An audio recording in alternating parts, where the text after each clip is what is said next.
What if I told you that one of the most popular interest-free payment methods in the world is quietly training people to live beyond their means? Buy now, pay later sounds like a dream. No interest, no stress. Just split your payments and enjoy what you want today. It feels modern, flexible, and even financially smart. But that's exactly why it's so dangerous. Because it doesn't feel like debt. Think about the last time you were shopping online. You saw something you liked. Maybe it was a new phone, a pair of shoes, or something small you did not really need. The price felt a bit high at first. You hesitated, then suddenly, you saw it. Pay just $25 today. In that moment, the decision changed completely. You were no longer thinking about the full cost. You were only thinking about the first payment. And that is where the trap begins. Because buy now, pay later does not reduce the price. It only hides it. It spreads the cost into the future, making it easier for you to say yes in the present. And when you do that once, it feels harmless. When you do it twice, it feels normal. But when you do it repeatedly, it becomes a habit that slowly builds up invisible financial pressure. Now imagine this. You have 5 different purchases, each with small weekly payments. Individually, they seem manageable. But together, they start to add up. And suddenly, your future income is already committed before you even earn it. That is the real cost, not interest. Not fees, but the loss of financial control. So before you click that next easy payment option, ask yourself this. Are you really making your life easier? Or are you quietly locking your future income into decisions you made today? Most people believe that buy now, pay later is a smarter and safer alternative to credit cards. And honestly, it is easy to see why there is no visible interest in many cases. The payments are small and predictable. Approval takes seconds. You do not even need a strong credit history to start using it. Compared to traditional debt, it feels controlled. It feels responsible. But this is where the misunderstanding begins. The biggest problem with buy now, pay later is not the cost. It is the way it changes your behavior. When you see a full price, your brain naturally evaluates it. You pause. You question whether the purchase is worth it. That moment of hesitation is important. It protects your money. But when that same price is broken into smaller payments, that hesitation disappears. Now you are not asking, do I need this? You are asking, can I afford the first payment? And almost everyone can. This small shift changes everything. Because once the barrier to entry is lowered, spending becomes easier, faster, more frequent. You start saying yes to things you would normally avoid. Another major issue is how these payments stack up. Each buy now, pay later plan feels small on its own. But most people do not stop at just one. They open multiple plans across different purchases, sometimes even across different platforms. And because there is no single place that shows all your obligations together, it becomes difficult to track the total amount you owe. So while each payment feels manageable, the combined total can quietly become overwhelming. There is also a hidden risk in how these services interact with your credit. Some buy now, pay later providers do not report your on-time payments to credit bureaus, so you are not building your credit history. But if you miss a payment, that is when it can be reported. That means you carry the risk without always getting the reward, and when things go wrong, they can go wrong quickly. Late fees, missed payments, stress. All from a system that was designed to feel simple and harmless. To really understand the dark side of buy now, pay later, you need to see what is actually happening behind the scenes. At its core, buy now, pay later is not just a payment option. It is a loan. When you choose services like Klarna, Afterpay or Affirm, you are borrowing money to make a purchase. The company pays the merchant upfront, and you agree to repay that amount over time in smaller installments.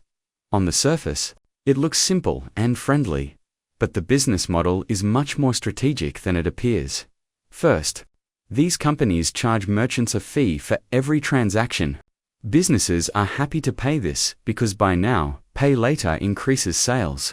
When customers see smaller payments instead of a full price, they are far more likely to complete the purchase. Second, These companies earn money through late fees. Even if there is no interest at the beginning, missing a payment can quickly lead to extra charges. And because many users manage multiple plans at once, missing a due date becomes more likely. Third, some buy now, pay later providers offer longer-term financing options with interest. These plans may look attractive at first, but over time, they can become just as expensive as traditional loans. But the most powerful part of the system is psychological. It is something called payment separation. You receive the product immediately, but the payment is delayed and divided. This reduces the emotional impact of spending. You feel the benefit now, but the cost feels distant and less painful. And when the pain of paying is reduced, spending increases. Another issue is the lack of visibility. Unlike a credit card, where you can see your total balance in one place, buy now, pay later is often spread across multiple apps and platforms. Each purchase exists in its own bubble. So, unless you are actively tracking everything, it becomes easy to underestimate how much you actually owe. That is how a system designed for convenience can quietly turn into a system that encourages overspending and loss of control. To really understand buy now, pay later, you need to look at one key question. If these companies are not charging interest most of the time, how are they making money? Because in business, if something is free for you, then you are not the customer. You are the product. Companies like Klarna and Affirm make money in ways that are not always obvious to the user.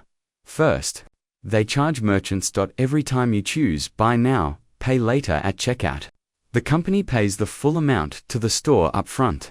But in return, they charge the merchant a fee. This fee is often higher than traditional payment processing fees. Why would businesses agree to this? Because it increases sales. When customers see smaller payments instead of a large upfront cost, they are more likely to complete the purchase. That means more conversions, more revenue, and more profit for the business. So businesses are willing to pay extra because they make even more in return. Second, these companies rely heavily on user behavior. The system is designed to encourage repeat usage. The easier it is to buy, the more you buy. And the more you buy, the more transactions the company processes. More transactions means more revenue. Third, they earn from late fees and penalties. Even if a service advertises zero interest, missing a payment can result in late fees. These fees may seem small individually, but across millions of users, they add up to a significant income stream. Fourth, they use data. Every purchase you make, every product you buy, and every pattern in your spending behavior becomes valuable data. This data helps companies and partners understand consumer habits, target ads, and optimize sales strategies.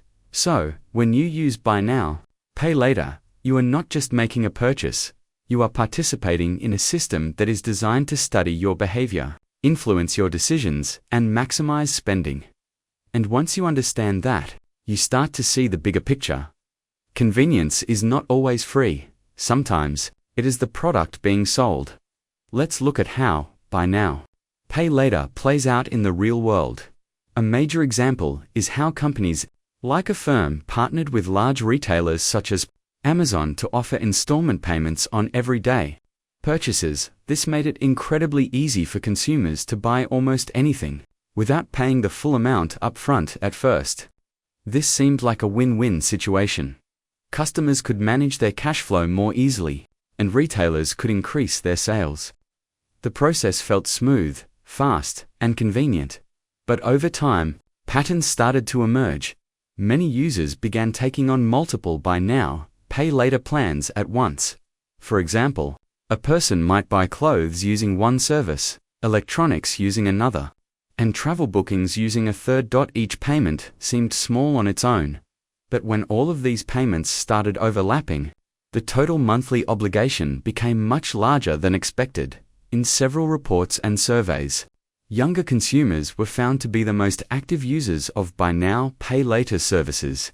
Many of them admitted that they would not have made certain purchases if installment options were not available.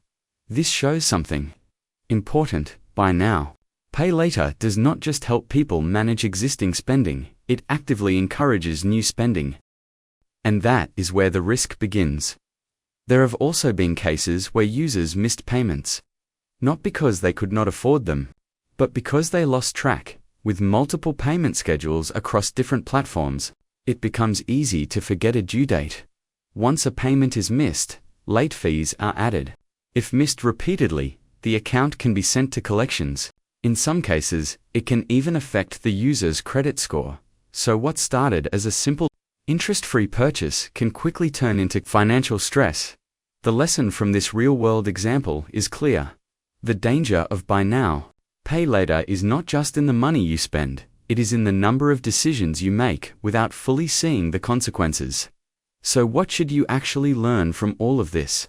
The truth is, buy now, pay later is not the problem. The problem is how it changes your relationship with money at its core. Money is about control.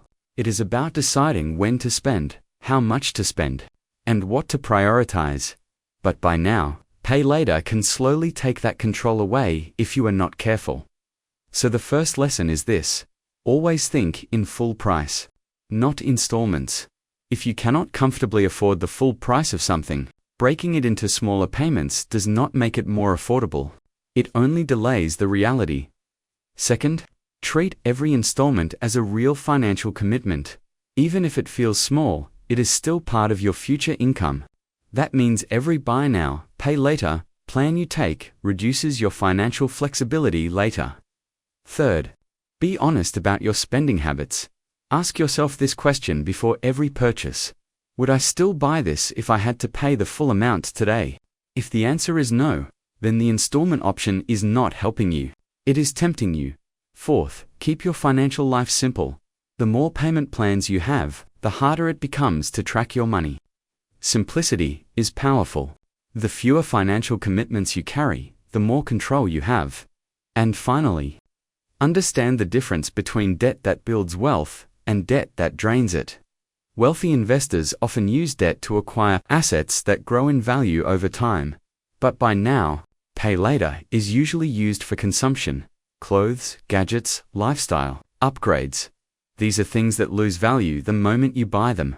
So instead of building wealth, you are simply spreading out the cost of something that already lost its value. That is the real danger, because it does not feel dangerous at all. It feels normal, and that is exactly why it works.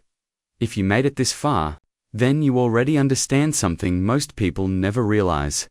Financial systems are not always designed to make you richer. In many cases, they are designed to make you spend more, borrow more, and stay in the system longer. Buy now, pay later is just one example of that. It looks convenient. It feels helpful, but without awareness, it can quietly shape your financial habits in ways that are hard to reverse. The real power is not in avoiding these systems completely. The real power is in understanding them. Because once you understand how money flows, how debt works, and how companies influence your decisions, you start to see the world differently. You start asking better questions. You start thinking in terms of long-term impact instead of short-term convenience. And most importantly, you start taking control of your financial future instead of letting it be controlled by small decisions you barely notice. That is exactly what this channel is about. We break down complex financial ideas into simple, practical insights you can actually use. No confusing jargon. No unrealistic advice. Just clear thinking about money, wealth, and the systems that shape both. So if you want to learn how money really works, how the wealthy think, and how to avoid the traps that keep most people stuck, then this is the place for you. Subscribe to the Geeky Investor. And start building financial awareness that actually lasts.